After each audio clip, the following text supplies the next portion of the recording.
Terimalah salam di dalam Dharma, Namo Sang Hyang Adi Budaya, Namo Buddhaya. Namo Buddhaya. Yang saya hormati Bapak Tosin selaku pembimbing Anda sekalian dan juga selaku Majelis Budayana Surat Jawa Timur. Yang saya hormati para Romo yang hadir, yang hari ini hadir Romo Saryono, ini Romo dari Mahwiara Mojopahit, ya, beliau. Kemudian Romo Sunarto, beliau juga dari Mojopahit, ya. Dan saya sendiri itu membina di Jawa Timur ini, ya. Terimalah salam di dalam Dharma, Namo Sang Hyang Adi Budaya, Namo Buddhaya. Namo Buddhaya. Ya, pada kesempatan ini sangat nyaman sekali. Jadi kita pada kesempatan ini sudah disiapkan AC, ya, angin cuma-cuma, ya. Ya, jadi AC itu tidak selamanya di gedung, ya, tapi di alam terbuka pun juga Bapak Ibu, Anda sekalian. Mohon maaf ya, saya sering menggunakan kata Bapak Ibu karena kan jarang sekali saya ngisi muda-mudi itu ya, calon Bapak Ibu, ya. Ya, itu ya. Sungguh sangat berbahagia Anda sekalian bisa hadir di sini, yang merupakan mungkin pertama Anda yang dibawa inisiatif dari Bapak Tosin dikenalkan di tempat yang baru ini, di Kediri ini. Kalau saya sudah 2 kali ini, yang kapan hari diikuti beberapa umat Buddha yang sudah senior-senior datang jauh-jauh datang ke sini. Dan pada kesempatan ini Pak Tosin membawa generasi muda untuk datang ke sini. Tempat ini 5 tahun ke depan, 10 depan pun tentunya juga yang akan mengisi kalian, ya. Mau dibikin seperti apa, di sini pun juga tidak lepas dari pemikiran-pemikiran dari Anda sekalian. Jadi agama Buddha itu maju dan tidak ke depan, bisa bertahan dan tidak ke depan, itu tergantung inisiatif dari kalian yang muda-muda ini.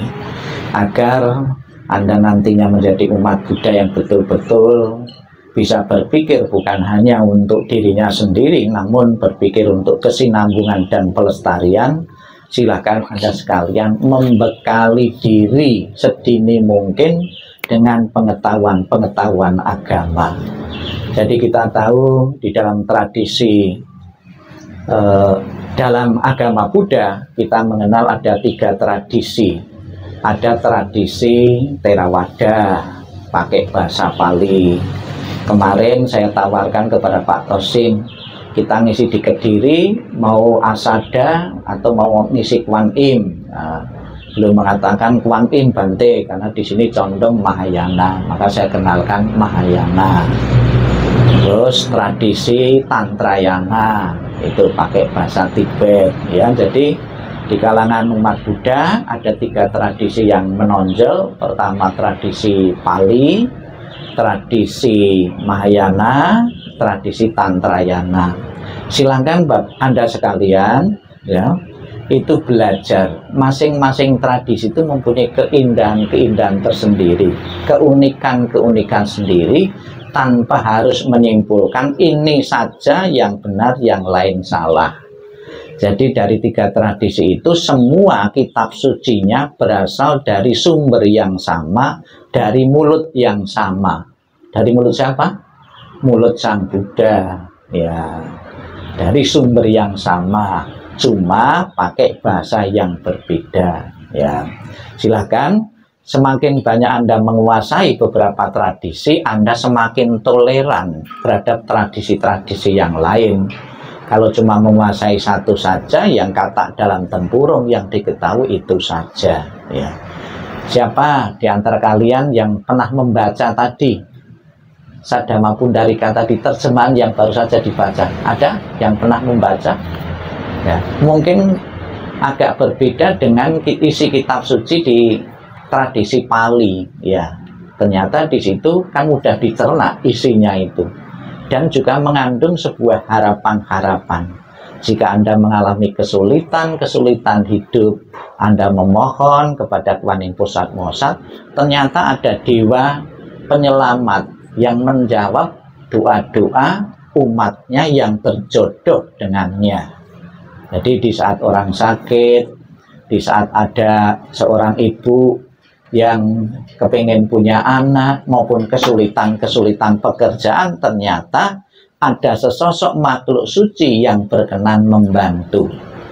Selama saya tugas di beberapa daerah ya, yang ada altar-altar Kuan Im, yang berdoa di altar Kuan Im ini ternyata bukan umat Buddha saja. Di kalangan yang lain, agama lain pun juga banyak yang berdoa, mengutarakan niatnya, doanya, ada yang sakit, dan mereka datang itu bukan cuma sekali dua kali, ternyata beberapa kali. Ini membuktikan bahwa banyak doa-doa yang dikabulkan. Sebab ya, kalau datang sekali ya, doa tidak dikabulkan pasti kecewa. Ya. Ternyata mereka datang sekali dikabulkan, ternyata mereka tuman untuk datang. Ya. Dan Kuan Im Pusat Mosat adalah makhluk suci yang cinta kasihnya, welas asihnya tidak terbatas, universal. Tidak memandang yang memohon, yang berdoa itu harus beragama Buddha, harus ber-KTP Buddha, enggak. Yang saya kenal ya, orang-orang pekerja di tambang-tambang dulu waktu saya di Kalimantan, itu non-Buddhis mereka. Kalau Anda pernah datang ke Sanggar Agung ya, itu pas malam hari, pas doa-doa, tanggal-tanggal doa, itu bukan selamanya Buddhis. Terbukti saya setiap datang ke situ ada yang bertanya-tanya, itu bukan non, ya mereka adalah non-Buddhis. Ini membuktikan cinta kasih welas asih Kuan Im Pusat Mosat di dalam memberikan berkah pelindungannya itu tidak memilih agama yang dianut oleh seseorang. Maka ya, ini sebuah berita bahagia bagi Anda sekalian. Silahkan berita dengan kebajikan dari Kuan Im Pusat Mosat, tularkan kepada yang lain, beritakan kepada yang lain ya, agar orang lain bisa yakin ya atas penjelasan Anda. Tentunya Anda pun juga harus belajar bagaimana kita bisa mengajar orang lain dengan baik ya, memberikan penjelasan dengan baik. Tadi di jalan ya, omong-omong, Kuan Im Pusat Mosat itu sebetulnya dari mana ya? Aslinya itu Avalokitesvara ya, dari India juga.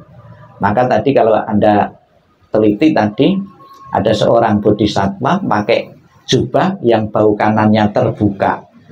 Ya, bahu kanannya terbuka itu jubah Theravada. Jadi asli dari India. Ya, itu ya kalau jeli di situ ya.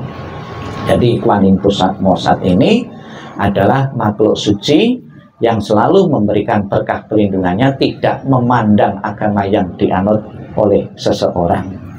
Kemudian Kuan Im Pusat Mosat itu juga salah satu figur tokoh suci yang ketika umat berdoa itu sebetulnya tidak perlu biku ya, tidak perlu perantara biku.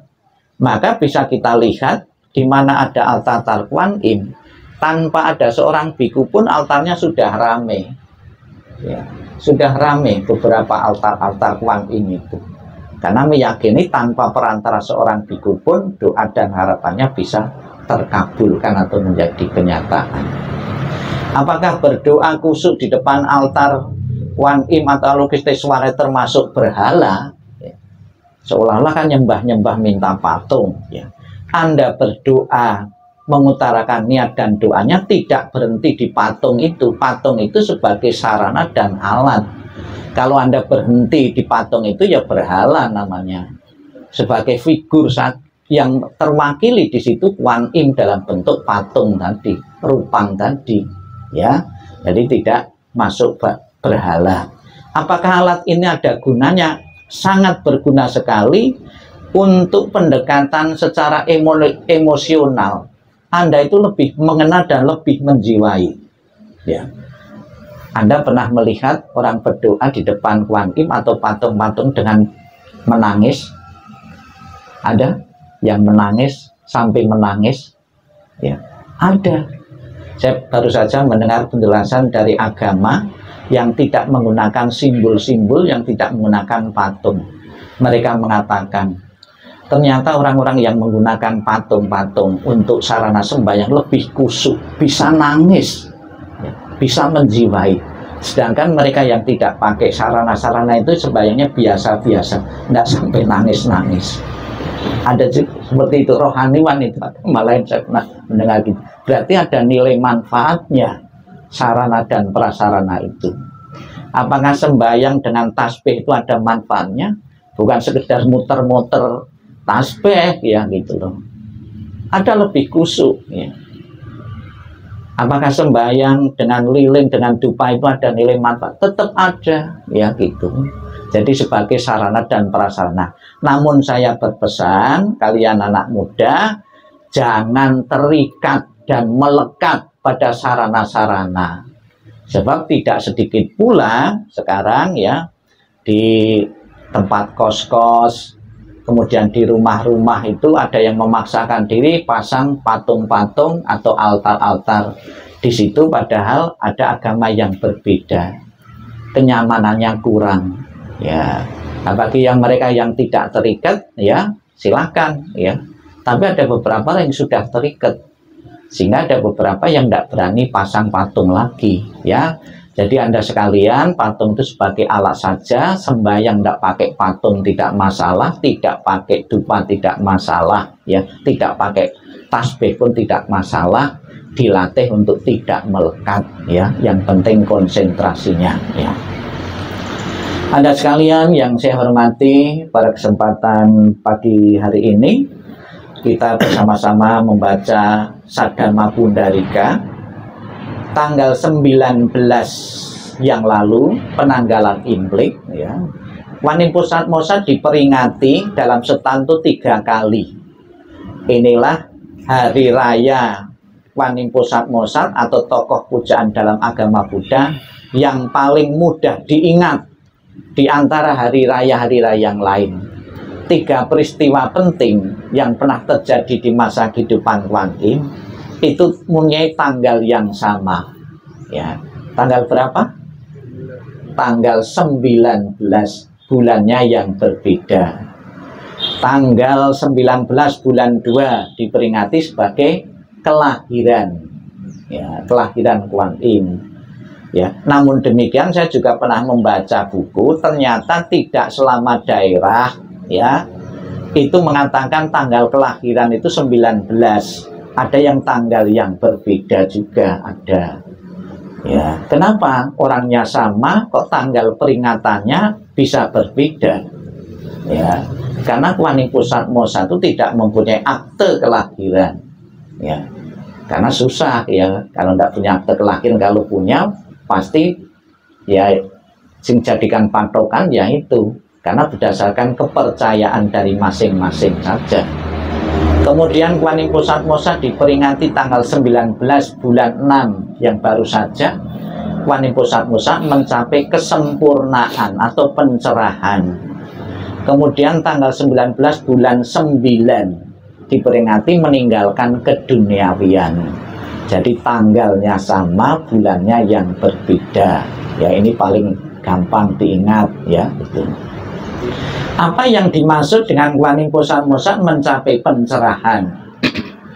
Kalau Buddha mencapai pencerahan atau kesempurnaan mempunyai 3 kebijaksanaan atau 3 kemampuan. Kalau Kuan Yin 4 kemampuan. Jadi lebih banyak Kuan Yin ketika mencapai pencerahan atau kesempurnaan. Apa saja yang dicapai Kuan Yin ketika mencapai kesempurnaan? Yang pertama, kemampuan beliau melipat gandakan diri, memperbanyak diri ya. Orang yang mempunyai kemampuan seperti itu kan luar biasa. Misalnya ya, misalnya ada undangan ya, ada undangan di jam yang sama, waktu yang sama ya, bisa menghadiri semua kalau mampu melipat gandakan diri ya. Nah, kalau cuma seorang diri tidak bisa, pasti milih salah satu. Apa maknanya ini Waning Pusat mampu melipat gandakan diri? Hikmah apa yang bisa kita ambil? Jadi Anda sekalian pun juga bisa melipat gandakan diri, bisa hadir di setiap momen, setiap kesempatan. Yaitu Anda harus menjadi orang yang pandai, mempunyai skill sebanyak-banyaknya, keterampilan sebanyak-banyaknya dibutuhkan oleh orang banyak. Kalau skillnya, keterampilannya cuma satu bidang saja, ya hadirnya ya di tempat-tempat tertentu saja, ya itu ya. Anda pun juga harus membekali diri agar bisa melipat gandakan diri, hadir di mana-mana ya, untuk menolong, untuk membantu makhluk-makhluk lain yang membutuhkan. Didengarkan, ini ada tes nanti ya, ada kuis ya. Kemudian yang kedua, kemampuan beliau memberikan mantra ya. Apa mantra Kuan Im? Ya, tadi sudah kita baca tadi, Om Mani Padme Hum. Sebuah mantra itu tidak ada terjemahannya. Tadi kan tidak ada terjemahannya tadi. Namun ada juga, biar tidak penasaran, ada yang memberi terjemahan bebas. Kurang lebih, terpujilah permata mulia di atas bunga teratai. Artinya Kuan Im, bunga teratai kan simbol kesucian. Nah, ini mantra ini bisa dipakai sebagai objek meditasi ya. Melafalkan Om Mani Padme Hum, Om Mani Padme Hum, Om Mani Padme Hum secara kontinu sebagai objek meditasi. Kemudian kemampuan Kuan Im ya, memberikan permata. Apa permata yang berharga bagi seorang spiritual? Permata Dharma, ajaran Dharma yang universal ya. Kemudian yang keempat, kemampuan Kuan Im di dalam melenyapkan kekotoran batin ya, keserakahan, kebencian, iri hati, itu mampu dilenyapkan dengan baik. Kemampuan Kuan Im ini tentunya tidak dimonopoli oleh Kuan Im saja. Anda sekalipun juga mempunyai benih-benih kesempurnaan yang harus Anda asah setiap saat ya. Jadi yang kedua tadi apa? Mantra. Ya, mantra ya. Ya. Jadi silahkan ya.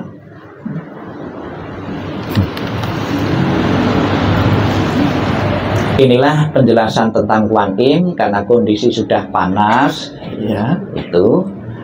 Dan mungkin sebelum saya tutup, mungkin ada pertanyaan, silahkan, yang berkaitan dengan teori tadi ya. Atau mungkin ada juga yang cerita tentang kesaksian, pernah ditolong, pernah mendapatkan mujizat Kuan Im. Kapan hari waktu saya ngisi di salah satu kelenteng, saya tanya siapa yang mau cerita tentang kesaksian Kuan Im. Ada seorang cewek itu cerita, saya Bante, saya dulu dipisah pacar saya, diputus pacar saya berdoa kepada Kuan Im, akhirnya pacar saya balik lagi. Ada lagi seorang ibu ya, suaminya dikasih tahu jangan ngerokok, kayak gitu ya. Ternyata tetap suaminya perokok. Saya berdoa tekun kepada Kuan Im agar suami saya bisa berhenti ngerokok, akhirnya berhenti juga. Ya, ada juga cerita seperti itu. Ya. Namun demikian, ya, banyak sekali orang-orang yang telah berdoa kepada Kuan Im, ada yang terkabul, ada yang tidak, ada yang menjadi kenyataan, ada yang tidak. Ada beberapa faktor ya, tolong yang setelah sampai sini buka HP boleh, tapi ada yang ada kaitannya dengan yang saya bicarakan ini, nanti tidak maksimal Anda ya. Sekalipun HP baru jangan dibuka ya. Ya. Agar maksimal. Ada beberapa faktor yang menyebabkan doa itu menjadi kenyataan atau tidak, terkabul dan tidak. Faktor yang pertama adalah faktor keyakinan yang kuat. Orang yang masih ragu-ragu dan sangsi, peluang untuk menjadi kenyataan itu kecil. Jadi faktor keyakinan dalam agama apapun itu sangat penting sekali ya. Misalnya saya berobat sudah sekian lama, tak kasih obat, konsultasi dokter, obat mahal-mahal, masa saya cuma minum air tapecu saja bisa menyembuhkan? Kan ragu-ragu segitu. Ada loh orang sudah berobat sekian lama, itu sederhana, minum air tapecu itu bisa sembuh ya. Tapi juga jangan terlalu pede juga ya. Lebih baik periksa dokter, berobat, baru tapecu juga diminum juga ya. Jangan tidak berobat minum air tapecu terus ya, sudah terlambat mati ya. Jadi jangan terlalu pede juga ya. Harus keseimbangan ya. Itu obat dokter juga dijalankan, spiritual juga dijalankan ya, itu.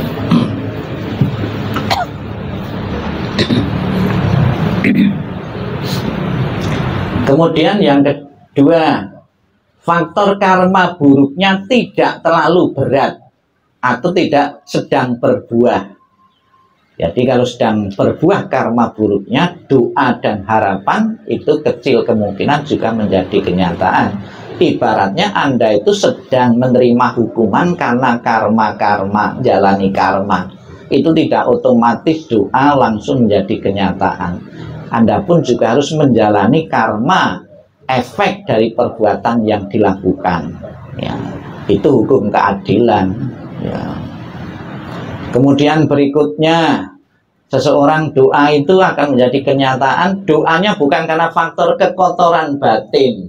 Misalnya, tetangganya beli mobil ya baru ya, Anda pun juga berdoa, Kuan Im tolong saya berkati agar mempunyai mobil baru. Doanya bukan karena faktor kebutuhan, tapi karena faktor iri hati dengan tetangganya, kekotoran batin ya. Kemudian didasarkan juga doa jadi kenyataan tidak faktor waktu dan tempat. Misalnya Anda berdoa jualan es, misalnya es campur, berdoa agar dagangannya laris, jualan es laris, tapi jualnya itu waktunya malam hari dan musim hujan ya. Kira-kira laris atau enggak, laku atau enggak malam hari itu juga tidak akan jadi kenyataan. Terus faktor tempat, Anda buka toko bangunan, berdoa kepada Kuan Im, tapi buka tokonya itu di tengah hutan ya. Juga tidak akan jadi kenyataan ya. Kemudian juga misalnya saja berdoa Anda ingin mendapatkan anak, tapi Anda janda atau masih perawan ya. Itu juga tidak akan jadi kenyataan juga ya.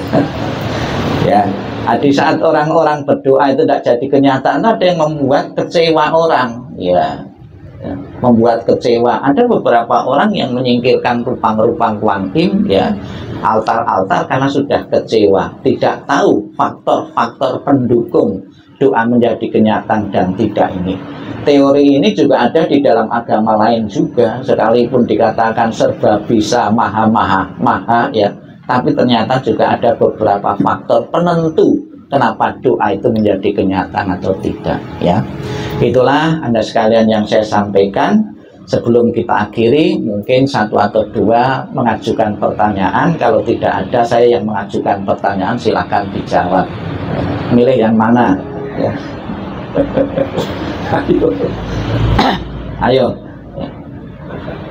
Ayo, masa ini kan mahasiswa semua ya, mahasiswa semua, orang kritis semua ya ini ya. Mahasiswa kan orang kritis semua ya, punya pemikiran yang kritis semua. Ya ini ya, jadi ini mengajukan pertanyaan bukan karena punya gigi ya. Silakan. Tes. Ya. Namo Buddhaya Bante. Namo Buddhaya. Mau bertanya, tapi sebelumnya cerita dulu. Iya.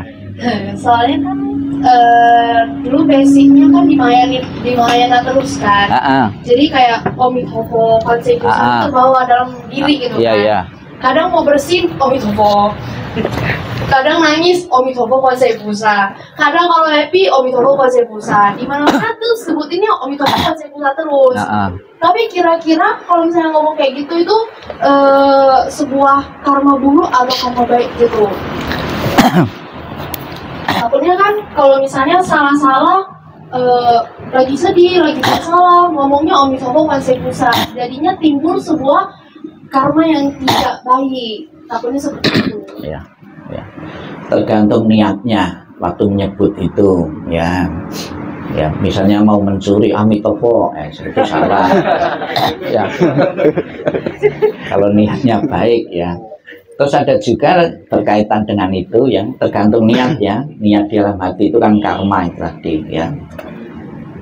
Ada enggak orang yang melakukan beberapa hal bisa menjadi kenyataan? Di zaman Buddha itu ada orang bersin ya. Bersin ya, kemudian image-nya orang bersin itu umur panjang, akan menjadi umur panjang. Kemudian sang Buddha menyanggah, tidak bisa, hak jing terus panjang umur gitu.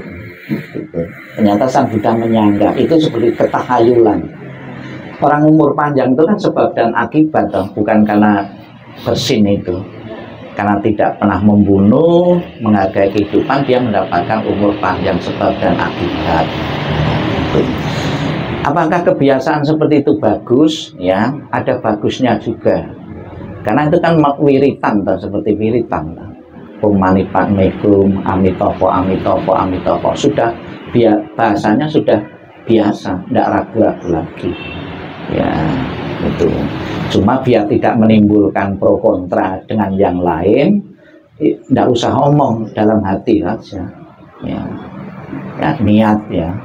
Ya, itu. Terima kasih pertanyaannya. Ada pertanyaan kedua? Sih boleh ya. Cukup satu dulu. Oh, ya cukup, yang lainnya silakan.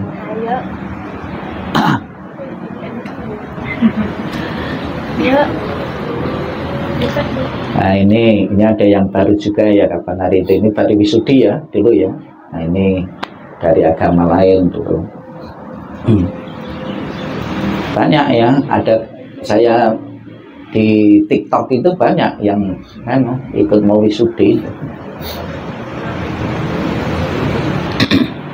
Ada pertanyaan di TikTok itu, bisa enggak menjadi umat Buddha itu jadi orang kaya? Nah, itu kan penting juga gitu.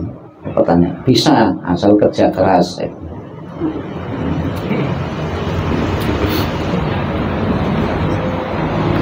Ayo silahkan. Ada pertanyaan, jam berapa sekarang? Jam 12 sudah ada. Oh, sudah jam 12 ya.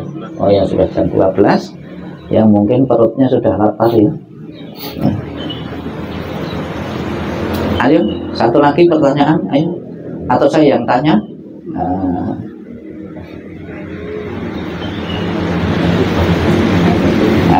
kalau tidak ada, saya yang tanya. Siapa yang ingin menjadi seorang biku dan bikuni?